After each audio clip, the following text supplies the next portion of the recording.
السلام عليكم ورحمة الله تعالى وبركاته. مرحبا بكم معايا في فيديو جديد ان شاء الله. كما كتشوفوا في العنوان عندنا نموذج لامتحان موحد ديال الرياضيات. ان شاء الله بغينا نفرحوا راسنا اولا، نفرحوا والدينا، ونجيبوا نقاط ان شاء الله اللي تفرح ان شاء الله الجميع. اذا بالنسبه للموحد راه كيكون ساهل، راه العامل النفسي هو اكبر من كل شيء. خصنا نقولوا بلي داكشي اللي قريناه هو اللي غنجيبو ان شاء الله في الموحد. داكشي تري فاسيل ان شاء الله. انتبهوا معايا، نعملوا واحد النموذج ديال الرياضيات. بعض لي سيغور اللي كيطيحوا فيهم التلاميذ. مثلا عندنا دابا هنا بالنسبه للتمرين الاول عندنا اضع واحسب العمليات التاليه. بالنسبه للتمرين عنده علاقه بالاعداد والحساب، يعني غنحسبوا في هذا التمرين هذا ان شاء الله.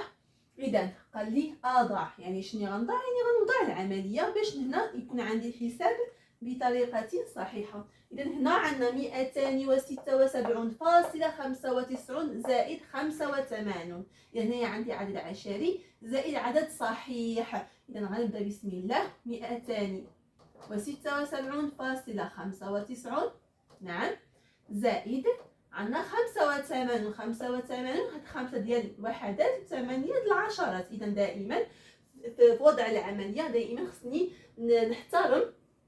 نحترم كل حاجه نحطها في الوضع ديالها الصحيح. مثلا عندي الوحدات غنعمل تحت الوحدات 5، تحت الوحدات هذا العدد هو 6. اذا 5 نعم 8 ديال العشرات تحت 7 ديال العشرات 8 نعم. الله اكبر بسم الله. اذا هنا قلنا عندنا فاصله، نقدر منها فاصله وعندي من بعد الفاصله هنا ما عندي واو، نعمل صفر والصفر نعم باش تسهل لي في الحساب ديالي ان شاء الله. 5 زائد صفر ماذا؟ 5. 9 زائد صفر 9 نعم.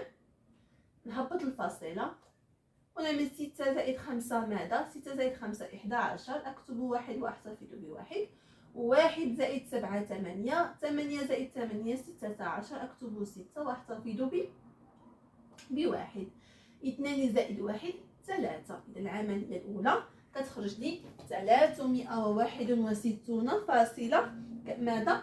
فاصله 95. اذا بهذه الطريقه كنجزوا العمليات زائد، حيت شحال من تلميذ كيقول عمليات زائد ساهله، عمليات ناقص ساهله. كتجبر داك التلميذ اللي قال داكشي اللي ساهل اختار داك الساهل، واللي صعيب مثلا قسمه ولا غير جاوب صحيح. علاش ملي كنبقاو نقولوا ساهل ساهل ساهل حتى ما كنبقاوش نستعملوا التركيز ديالنا اللي ملي ما كنستعملش التركيز كيدانا ديك واحد ديك مثلا شي احتفاظ ما كتبناه شي احتفاظ ما زدناه شي وكنخطاو. لهذا عافاكم الامتحان ديالكم حاولوا تركزوا. حنا عارفين داكشي ساهل، كلشي ساهل، ولكن ضروري يعني نقول انني لا دابا انا في امتحان وهاد النقطه غتبقى يعني جبت نقطه واعره راه غنبقى عاقله عليها وغنفرح بها والدين ديالي يفرحوا لي بها. اذا كان ساهل هاد الامتحان انني نحاول نركز ما امكن باش نجيب باذن الله تعالى داكشي اللي ساهل نجيبو كامل صحيح ان شاء الله. اذا ندوزنا العمليه الثانيه. 157. شوف هذا الفيديو واش كيتسجل عندك، شحال مره كنكون كنسجل وما كيكونش كيتسجل نعم. اذا 157 ناقص 86.74 ميم شوز. عندنا هنايا عدد صحيح ناقص عدد عشري. اذا هنا اللي كيوقع لنا التلميذ او مثلا داكشي كيعملوا بحال العمليات اللي فين كيقدر يخطا التلميذ، اما الفاصله ما كينسى ما يعملهاش، اما مثلا وضع العمليه كيعملها خرقه باش ساعه كيجاوب يعني بطريقه خاطئه. اذا انتبهوا دائما في وضع العمليه، وحده تحت الوحدات، فاصله تحت فاصله الى اخره. اذا ندوزو هنا عندنا 157 ناقص 86 فاصله ماذا؟ 74. فاصله جات من تحت طول من الفاصله من صفر والصفر نعم. اذا صفر ناقص 4 صفر ناقص 4 لا يمكن، صفر ناقص 4 لا يمكن.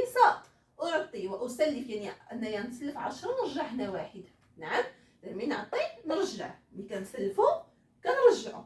إذا 10 ناقص 4 ماذا؟ هي 6. صفر ناقص 8 لا يمكن، اسلف لي عندي هذا ونرجع لهنا. دونك هنا اصبح لي العدد 10 وهنا اصبح لي العدد 8. 10 ناقص 8 هي 2. انا هبط الفاصله. 7 ناقص هنايا 6 زائد 1 هي 7. دونك 7 ناقص 7 هي 0. 5 ناقص 8 لا يمكن، غنسلف لا ونرجع هنا ما ننساش. اذا هنا 15 ناقص 8 ماذا هي؟ 7. نعم. اذا هنا 1 ناقص 1 هو 0. دونك النتيجه شنو خرجت لي؟ 70.26. 70.26. ندوزو العمليه المواليه اللي هي عمليه الجداء او الضرب، لا ملتيبليكاسيون. سأضع العدد الأول 472 ضرب. هنا في عملية الضرب بحال احترمت الوضع بحال ما احترمتش، لأن كيكون يعني مختلف بالنسبة لزائد وناقص. هانتوما غتشوفوا بالنسبة 472 ضرب صفر مثلا فاصلة 36. نقدر نعملها هيدا زعما الوحدة تحت الوحدات ونعمل يعني مثلا دابا هيدا نقدر لا في الضرب ماشي مشكل. إذا أين هي الميمحات؟ هنا. نعم. إذا 472 ضرب 0.36. نعم. إذا أنبدأ بالعدد الأول. 6 في 2 ماذا؟ 6 في 2 12. أكتب 2 وأحتفظ بواحد. 6 في 7 ماذا؟ 6 في 7 42 وواحد 43. أكتب 3 وأحتفظ ب4. 6 في 4 24 و4 28. غندوز العدد الثاني غنعمل هنا نقطة تحت الوحدات. تحت الوحدات شحال من تلميذ كيعمل لي مثلا نقطة ما بين 2 مثلا ما بين واحد العشرات أو لا هنا أو لا، المهم كيبقى يعمل كيتجبر روحها في جدول الضرب. كيحترم بعض الأمور، وهذا الأمر اللي هو مهم بالنسبة يعني كيفاش كنوضع دابا في جدول الضرب أو في عملية الضرب. فين كيوقع لي الاحترام ديال الوضع؟ هو هنايا حيت لا خربقتو غنجمع شي مع شي وغيعطيني لي ريزولطا خطا. دونك دائما النقطه تحت ماذا؟ تحت الوحدات. بالنسبه ل 3 في 2 ماذا؟ 6. 3 في 2 6. نعم. 3 في 7 21. اكتب 1 واحتفظ ب2 هنا. 3 في 4 ماذا؟ 3 في 4 12 و2 ماذا؟ 12 و2 14. نعم هكذا 14. 4 هنا وواحد هنا.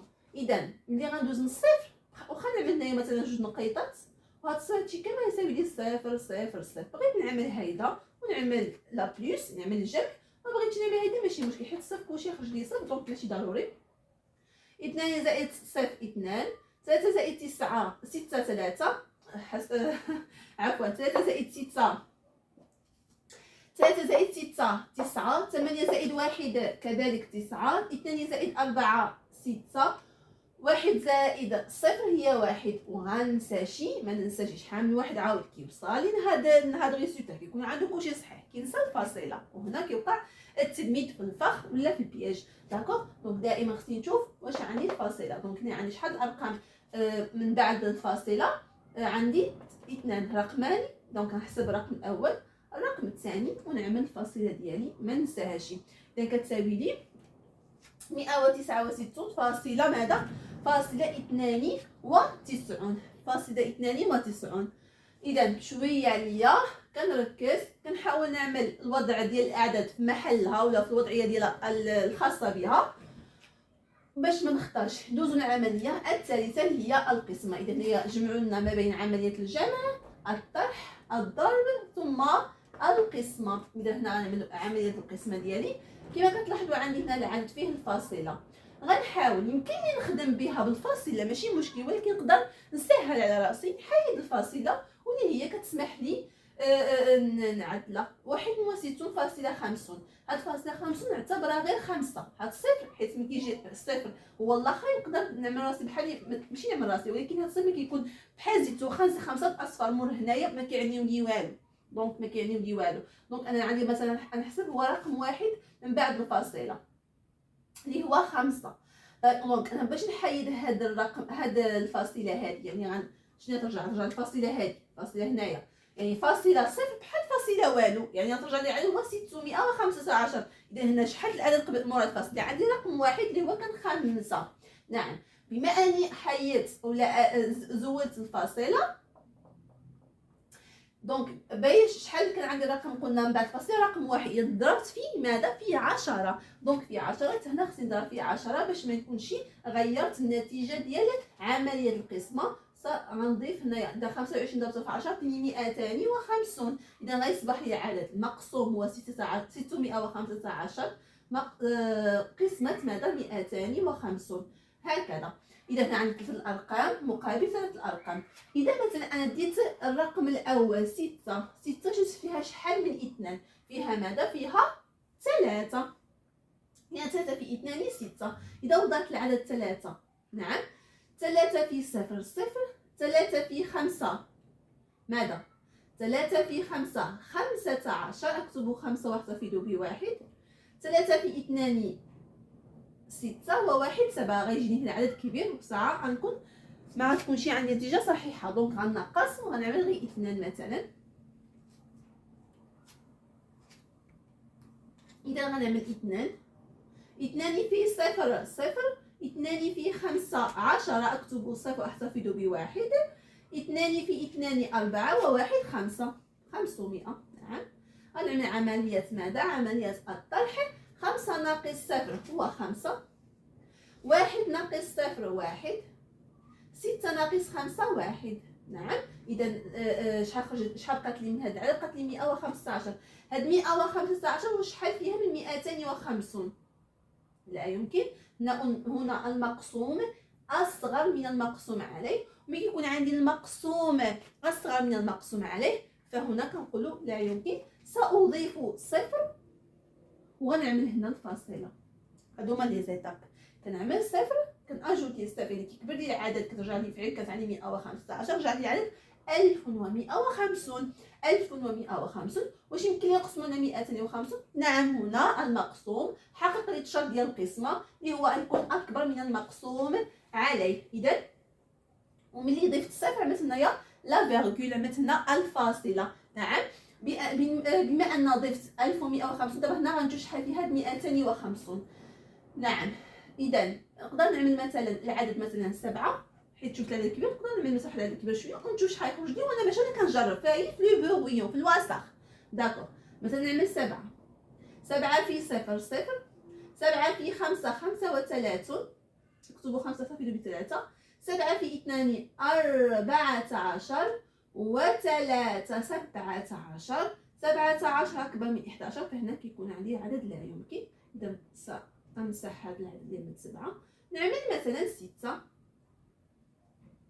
6 في 0 0. 6 في 5 ماذا؟ 3. نكتبوا 0 احتفظ ب3. 6 في 2 12. إذا هنا 12 أكبر من 11 يعني واخا بلا ما نضيف 3 فعلى نكبر. غنعمل في عوض 6 نعمل ماذا؟ نعمل 5. نعم هكذا. 5 في 0 0. 5 في 5 25. اكتبوا 2 احتفظوا ب2 عفوا. 5 في 2 10 و2 12. العدد كذلك أكبر من العدد المقسوم. إذا العدد اللي غيكون إن شاء الله اللي غيكون مقسوم هو 4. 4 في 0 0. 4 في 5 20. أكتب 0 وأحتفظ ب2. 4 في 2 8 و2 هي 10. نعم، 0 ناقص 0 0. 5 ناقص 0 5. 1 ناقص 0 1 و1 ناقص 1 هو 0. دونك بقات لي 150. إذا لاحظنا 150 كذلك غنضيف 0. 1500 بي كنزيد هنايا 0 ما كنزيدش فاصله اخرى كتبقى لي فاصله وحده اللي كانت عندي ما كنزيد والو. دونك هاد 1500 غنشوفها. نعم، واش يمكن نقسم على 250؟ طبعا نعم يمكنني. اذا غنعمل مثلا 5. 5 في 0 0. 5 في 5 25. 5 في 2 10 و2 ماذا؟ 12. سأجرب 6 حيت جاني عدد شويه صغير. نشوف واش يمكن لي ندير غير في 6. 6 في 0 0. 6 في 5 6 في 5 3. حسب بثلاثة. 6 في 5 قلنا 30. 6 في 2 12 و 3 15. إذا هنايا تخرج لي قسمة مضبوطة 0 0 0 0 نص العدد. نعم. إذا الخارج عفوا هو 2.46 والباقي صفر. عندما يكون الباقي صفر نقول القسمة مضبوطة. إذا 2.6. إذا ندوزو للتمرين الثاني فيه قالنا حدد قواسم العدد 12 و 28. إذا هنايا درس ديال القواسم والمضاعفات. هنا في هذا النموذج ديال هذا الموحد ما عطاوناش المضاعفات وعطاونا القواسم. إذا قال يحدد قواسم العدد 12 و 28. بالنسبة لقواسم العدد 12 كيفاش كنعملوا القواسم؟ ذكروا معايا القاعده. كنبداو نجربوا يعني عمليه القسمه. نقدروا نرجعوها عمليه الضرب. نتوما كتعرفوا العمليه القسمه باش كتكون بعمليه الضرب. اذا غنشوفوا العدد اللي غنضربوه في شي عدد كيعطيني 12 مثلا. اذا العدد اللي كنضربوه في شي عدد كيعطيني 12. عندنا واحد في ماذا في 12 تساوي 12. عندنا 2 في ماذا في 6 تساوي ماذا 12. عندي 3 في عدد 3 في 4 تساوي ماذا 12. كذلك 5 في شي عدد مكتبنيش 12. 6 في ماذا 6 في 2 تساوي 12. عندنا 7 في شي عدد كتني 12 ما عنديش. 8 في شي عدد كتني 12 ما عنديش. 9 في ماذا كتني 12 كذلك ما عنديش. 10 في ماذا كتني 12 ما عنديش. دونك القواسم ديال العدد 12 ماذا هو 1 2 3 4 كذلك ماذا 6 كذلك 12. كنبداو من الصغير للكبير. نعم من الصغير ماذا للكبير. دونك نشوف مليحه اين هي. هي اذا قواسم العدد 12 1 2 3 4 6 نعم 12. هنا سادس. ندوزو القواسم ماذا العدد 28. اذا القواسم العدد 28 ماذا عاود نفس الشيء. كنشوفوا العدد اللي غنضربوه في شي عدد كاين 28. نعم بغيتي نتاكد واش كيتسجل لي الفيديو. نعم. اذا عندنا 1 في 2 1 في 28 يعطيني 28. نعم. عندنا 2 في ماذا في 14 كيعطيني 28. 3 في شي كيعطيني 28 لا يوجد. 4 في ماذا كيعطيني 28 في 4 في ماذا 4 في 7 نعم 28. 5 في شي كيعطيني 28 لا يوجد. 6 في شي كيعطيني 28 كذلك لا يوجد. 7 في 4 ديجا عندي. 8 في شي عدد كيعطيني 28 كذلك لا يوجد. إذا عندنا 1 هنا 1 2 4 14 ثم 18. هذه هي قواسم العدد 28. نعم وكذلك 28 معليش 18 لا عندنا 14 وعندنا 28. إذا عندنا 1 و2 و4 و14 و28.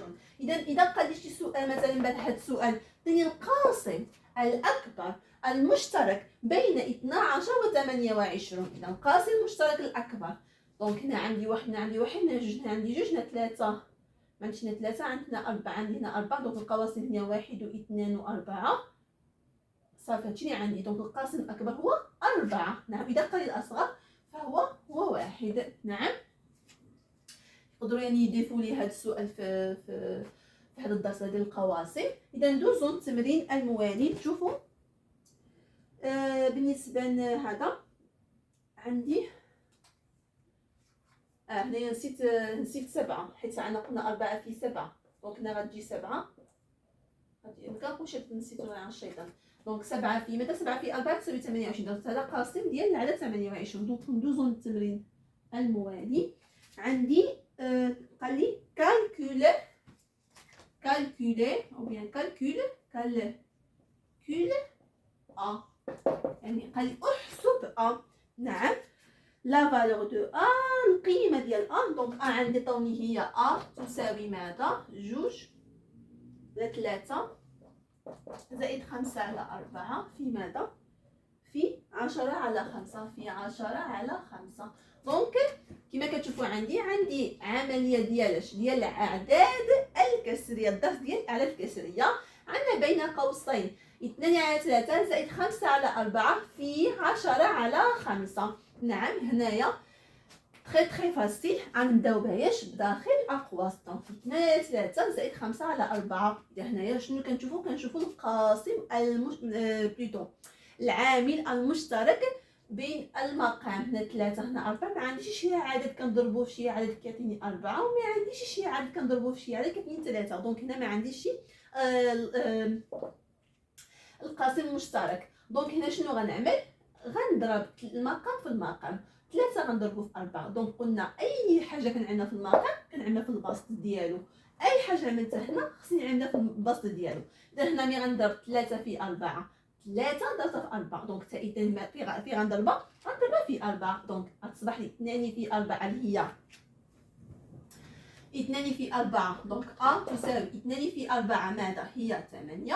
3 في 4 12 زائد هنا قلنا نضربو باش يبقى لي نفس المقام واحد اللي هو 12. دونك هنا 4 غنضربها في 3. دونك حتى 5 غنضربها في 3 غتعطيني 15 على ماذا؟ على 12. 4 في 3 12. فانا هنا وحدت المقام غنضرب كلشي في 10 على 5. نعم دونك شنو غتساوي لي هنا؟ 8 زائد 15 على 12. كيبقى لي المقام الواحد هو 12. 8 زائد 15 تساوي ماذا؟ 23. نعم ضرب ماذا؟ 10 على 5. في القاعدة الأعداد الكسرية في عملية الجدل الضرب شنو كنعملو؟ كنضربو البسط في البسط والمقام في المقام. 23 في 10 هي 230. 12 في 5 5 في 2 10. احتفظ بواحد. 5 في 1 5 و1 6. اذا بغيت نختزل شنو نختزل؟ هو كنصغر العدد ولكن ما كنضرش، كتبقى نفس لا فالور ديال العدد هذا. دونك هنا عندي صفر هنا الصفر، غنختزل الصفر غنعمل 23 على 6. كيفاش اختزلت هذا العدد؟ غنوريكم هنا مثلا. عندي 230 اذا قسمتها على 10، وهنا كذلك 60 ماذا؟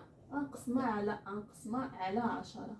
اللي عملت هنا غنعمل هنا. ملي غنقسم هذه على 10 غيطير لنا الصفر. ملي غنقسم 60 على 10 غتبقى لي 6، يعني غيطير لي صفر. دونك تبقى لي 23 على 6. اذا هنايا لا فالور القيمه ديال ا هي 23 على ماذا؟ على 6. باقي لنا واحد التمرين اللي هو المساله. غنحاول نمسح السبوره ونكتبوا المساله باذن الله تعالى، ونكونوا كملنا الحصه هذا اليوم هذا ان شاء الله.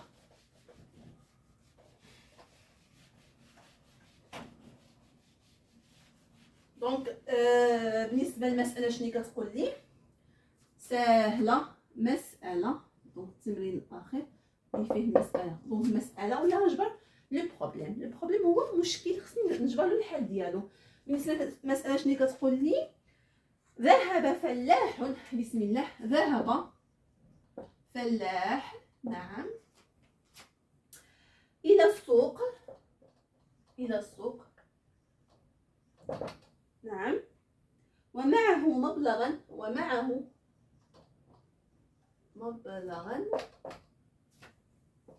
10,000 درهما. نعم اشترى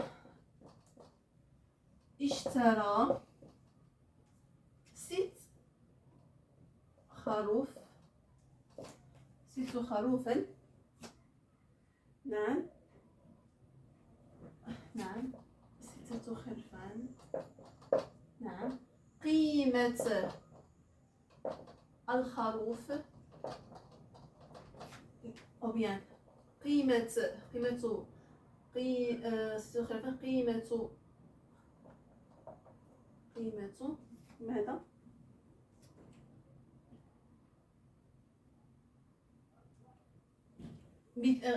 ست الخلفان قيمة بثمن 1250 درهما للخروف الواحد. نعم. السؤال ماذا؟ ما هو المبلغ الذي بقي للفلاح؟ ما هو المبلغ، بلا ما نكتب السؤال باش ما نديش ليسباس، ما هو المبلغ الذي بقي للفلاح؟ اذا الفلاح كما كتشوفوا في المساله كان عنده 10,000 درهم، مشى للسوق اشترى 6 الخرفان، 6 ديال الخرفان بقيمه كل خروف كامل 1250. متاكد من هذا الرقم بثمن 1250 درهما للخروف الواحد. دونك العمليه شنو غنعمل؟ دونك عندنا 10,000 درهم هكذا. نعم، هذا هو العدد اللي كان عنده هو.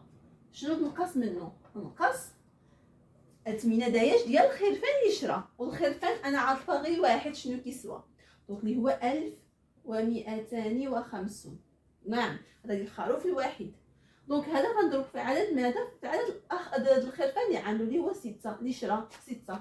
هنا غنشوف دونك هنا العدد اللي كان عنده لا الصوم غنقصوا منه المبلغ اللي شرا به الخرفان. نعم، اذا باش غندير العمليه داخل الاقواس. دونك هنا تساوي لي 10,000 ناقص ماذا؟ خصني نعمل عمليه الضرب هنا. 6 في 0 ماذا؟ 0. 6 في 5 30، اكتب 0 احتفظ بثلاثة. 6 في 2 12 و3 نعم 15، اكتب 5 واحتفظ بواحد. 6 في 1 6 وواحد اللي احتفظنا به هي 7. دونك المبلغ اللي شرا به هو 7,500 هكذا. دونك هنا وصلنا للعمليه الاخيره اللي جبرنا بها شحال شرا داك الخرفان المجموع ديالو، وغنقصوا من المجموع ديال المبلغ اللي كان عنده. دونك هنا 10,000 نقص من 7,500 درهم. بغيت نوضع لكم مع الموضعه ماشي مشكل، واخا العمليه واضحه شنو غتخرج، ولكن خير ان شاء الله. كاينه بعض العيال ما كيعرفوش يعملوا عمليه الطرح. دونك 7,500. دونك هنا عندنا 4 ارقام، هنا شحال عندي ارقام 2 4 5. دونك خصنا نحترموا نعم أماكن كل عدد. 0 ناقص 0 0 0 ناقص 0 0 0 ناقص 5 لا يمكن أعطي ليه 10 ونرجع السلف هنا. 10 ناقص 5 5. دونك هنا 0 ناقص 8 لا يمكن سأعطيها السلف ونرده هنا. دونك 10 ناقص ماذا؟ 10 ناقص 8 اللي هي 2. 1 ناقص 1 0. دونك المبلغ شنو هو؟ هو 2500 2500. دونك شحال بقالو؟ 2500 درهما. ومن بعد تكتبوا مثلا في الورقه ديالكم المبلغ الذي بقي للفلاح هو 2500 درهم. اذا هنا غنكون وصلنا للاخر ديال الفيديو. نتمنى هاد التمارين تعاودوهم دو فوا، يعني 2 مرات 3 مرات باش كتستوعبوا فين كنقدروا نخطاو فين لا. يعني في اول مره مثلا غتشوفوا مثلا الفيديو غتبقاو تبوزيوه، عملوا بوز وخرجوا العمليه بوحدكم، تشوفوا واش جبتوا عمليه صحيحه، خطيتوا تشوفوا فين كتقدروا تخطاو. من بعد عاود نعملوا مره ثانيه هنا باش كنعرفوا لي زيرور ديالنا، الاخطاء ديالنا، وكنحاولوا نتفاداوهم باذن الله تعالى في الامتحان. اذا نتلاقاكم ان شاء الله في الفيديو المقبل باذن الله تعالى. السلام عليكم ورحمه الله تعالى وبركاته.